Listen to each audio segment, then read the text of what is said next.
नमस्तेऽस्तु महामाये श्रीपीठे सुरपूजिते शङ्खचक्रगदाहस्ते महालक्ष्मि नमोऽस्तुते। नमस्ते गरुडारूढे कोलासुरभयङ्करि सर्वपापहरे देवी महालक्ष्मि नमोऽस्तुते। सर्वज्ञे सर्ववरदे सर्वदुष्टभयङ्करि सर्वदुःखहरे देवी महालक्ष्मि नमोऽस्तुते। सिद्धिबुद्धिप्रदे देवी भुक्तिमुक्तिप्रदायिनि मन्त्रमूर्ते सदा देवी महालक्ष्मि नमोऽस्तुते।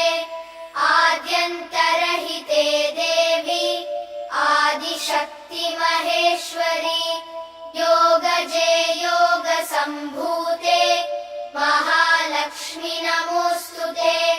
स्थूलसूक्ष्म महारौद्रे महाशक्ति महोदरे महापापहरे देवी महालक्ष्मि नमोऽस्तुते। पद्मासनस्थिते देवी परब्रह्मस्वरूपिणि परमेशि जगन्मातः महालक्ष्मि नमोऽस्तुते। श्वेताम्बरधरे देवी नानालङ्कारभूषिते जगत्स्थिते जगन्मातः महालक्ष्मि नमोऽस्तुते।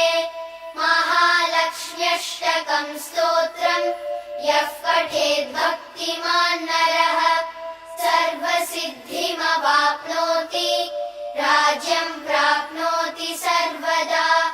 एककाले पठेन्नित्यं महापापविनाशनम् द्विकालं यः पठेन्नित्यं धनधान्यसमन्वितः त्रिकालं यः पठेन्नित्यं महाशत्रुविनाशनम् महालक्ष्मीर्भवेन्नित्यं प्रसन्ना